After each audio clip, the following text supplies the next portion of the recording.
You become a manager or you become a leader. Congratulations, you just did it. Take your career to the next level. But now the main thing is about how you can be a successful leader, so which is this next mission you are already embarking right now in your journey in your career, or you're already a manager for a while, but you have seen that there is a ways of motivation, lack of motivation in your team is happening. There are probably many problems, maybe cultures, but one other thing is about how you're treating your team member matters a lot in terms of motivation, and also when you are new managers, how you treat your team members and really work with them and treat them really define that how well strong you're going to be building the team culture and building the team, and which is one of the key fundamental things going to depend on you to become successful, how much you will be in that role. So you want to become successful, right? So here's the point. In this video, I'm going to give you a total of 7 tips. 7 tips which you can easily use in your from tomorrow, right after this one, with your every team members interaction with you, and you will see if you just do it for 2 weeks, you will see a huge change in your team culture in terms of about treating and the productivity, the team connections. If you've done it wasted a long time ago, that's a different story. But if you're new members or you just joined a new company, this is the best time for you to treat this by using the 7 tips and become a better manager. You want that, right? So what are you waiting for? Let's get started. After working like last 15 years in IT field, this is what I realized. What is IT? Yeah. Sure, thank you. So let's give a big hand to these student leaders to bring the training to you. Why don't you give them a big hand to them? Number 1, listen. It sounds very simple, right? Or listening, why we have to really listen. We're boss, we're managers or our employees, so we'll be dominating on them. But actually, that's what is one of the key reasons you are destroying your team ability. When you are a manager, I know it's such a hard experience to actually listen to your team members or your staff or your employees, or if you're an owner or a CEO, it's so hard to listen.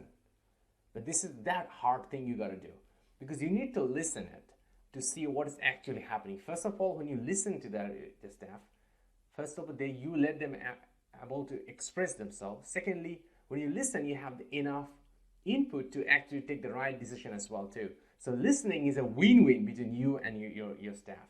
So try to put more practice. Here's the way I'm going to give you an exercise. That was one of the things you can do is about just thinking about last 5 meetings. How much time did you spend on speaking? One-on-one, but not in a group presentation. So one-on-one, how much time was you speaking and how much you listening? If you're a leader and if your spectrum is more than 50% time you've been speaking, so that means you are not listening enough. You need to practice more and should be speaking less than 50%, 30%, 20%, but don't go 5%. That's way too less. I mean, that's why you are not like an absent over there. So you need to have a good barrier between 20 to 50%. You need to play around based on the meeting, unless it's a presentation, it's a different story. You're talking a strategy, pitching for everyone, that's another story. I'm talking about one-on-one interactions or a group discussions, and if you can slice it down and you can see that if you're speaking more than 50% time, that means you are not listening enough. So number 1 tips, listen more. And if you do this one for a few weeks, you will see a big change in your team. Number 2, reward. So one of the key aspects you should be always looking into when you're working with a team, always think of different opportunity to reward a team member. If you are just looking around, if you've been already last few months you've been working, think about how many times did you reward your team members. Unless your story is your team was only failing apart without any production, anything to success about, that means you have a miserable team and you probably need to change your whole teams or you need to leave the teams. That kind of situation. But unless, you should be at this one moment coming to every month where you should be rewarding something. It doesn't have to be only money. It could be trophies, it could be certificates, it could be recognitions.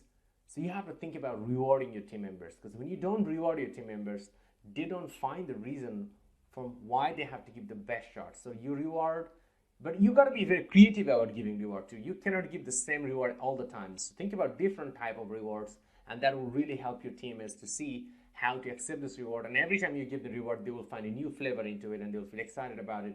And they feel they're well appreciated too as well. And number 3, give feedback.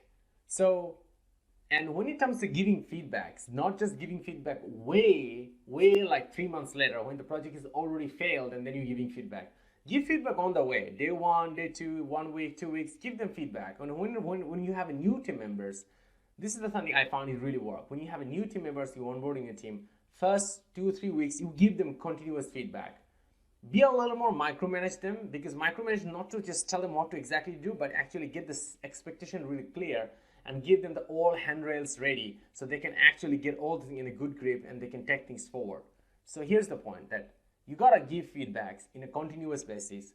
And here's the point, not just only give negative feedback, give positive feedback as well too. If you see there is nothing to give positive feedback, means you already hired the wrong people or you already have the wrong team members. You have to find another option, but you have to give a positive feedback. I mean, if you have a proper team player, that person definitely will be doing something good, which is require a good feedback, and you have to give it to them.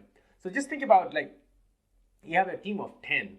Think about how many times you give feedback for each of them in 1 month of time. And each of them should at least receive one feedback from you if you have a team of 10. If you don't have time to delegate all 10 of them, so that means you don't actually have enough time to manage 10 people as a direct report. So you have to break that down team, and I had a mid manager and then you. And then you can give the feedback to mid managers. So this is the point. To your mid managers, you have to give at least one feedback in 1 month. But now here's the point. If you just go through the last 3 months of time and you see that all the 3 feedbacks were negative, that means you was probably not paying attention about the positivity of the good work, or you have wrong team players. It's got to be only one way. It's your problem or their problem. So be more empathetic and understand you. It's very easy to, it's your fault.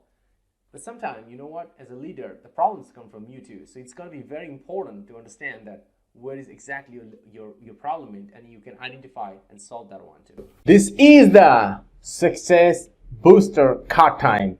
So question of the day, what is your key takeaway of this video so far? Go ahead and comment below the answer. We'll love to see what is the key takeaway. Science said that when you take up a key takeaway and note it down somewhere, you had a 35% chance to be actually doing it in your life to make it value out of it, which is amazing, right? But hang on, 35% is not enough. You need more, and this is the way I'm going to tell you how you can really make it happen. When you make a set of action, a plan that goes to from 35 to 91%, you can really make it happen in your life. So here we go. So from the key takeaway, what is the key action plan you're going to take? Which is you learn from the video to your life, make a plan and commit it in publicly and commit into it. And that's what's going to make sure that you got 91% rate that is going to really happen to you. Will be able to make it happen and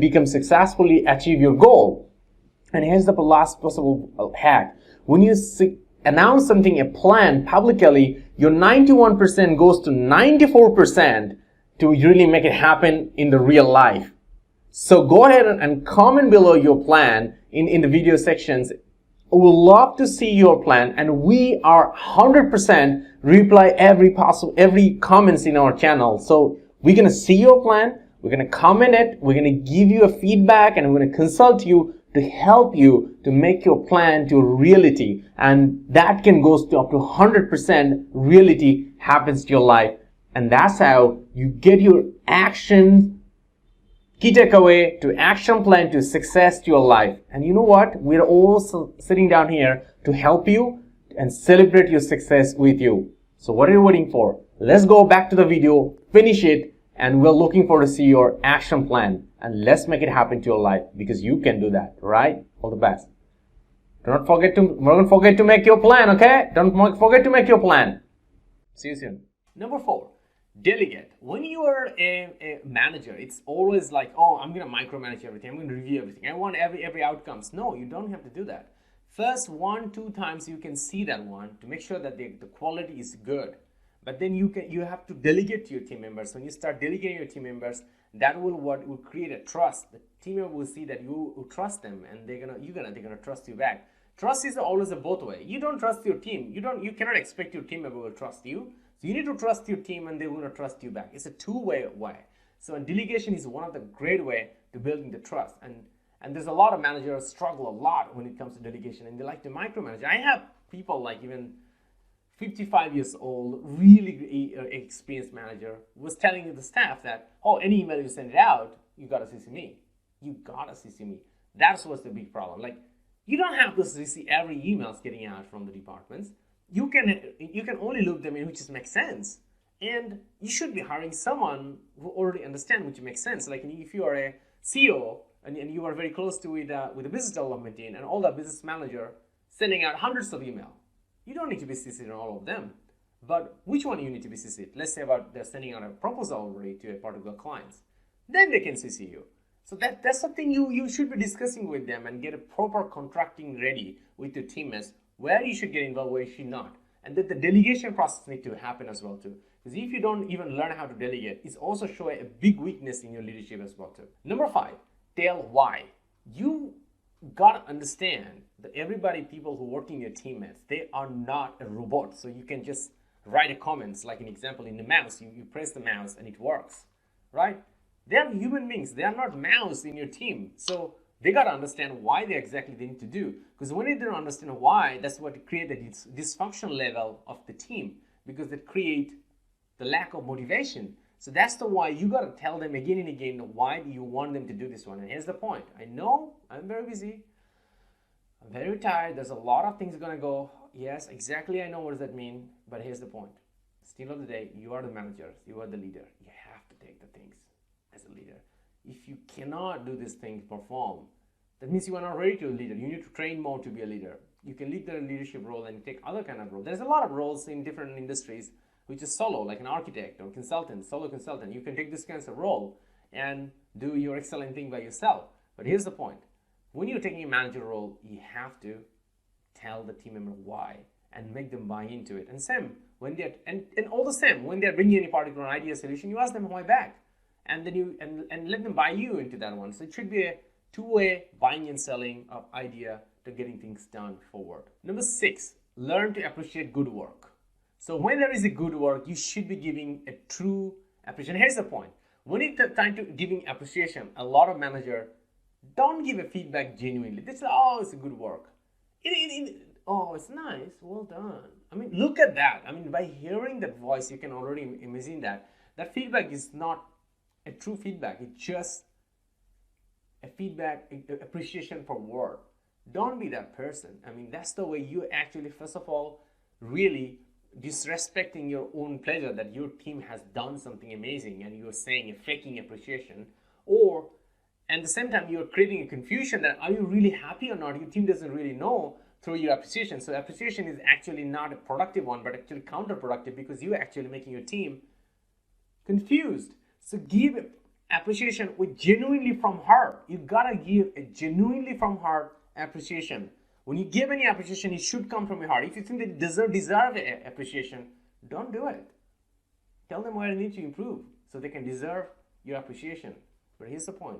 Appreciate genuinely from your heart. Otherwise, it's going to be distracting your team spirit. And number 7, this is the part. You have to let people go. If sometime that you'll see that some peoples are not really adding value. They're the one who are distracting other people. They're the one who are hanging the team behind. They're the one who are creating situation which is actually creating problem for other people and let them not to focus what exactly they need to do. So for that situation, you need to let some people go. 1 or 2 people go. But why? You have to be very prepared for that. You need to be super convinced. You cannot just do it in a hot temper manner. You need to understand that they should go, and if they go, what exactly value they go, and when they're actually going, what is the impact on your team, and how you can mitigate into it. There is so many managers. Firing is like such a funny and interesting thing for them, and let people go and think about they're going to solve it out. But no, it's not.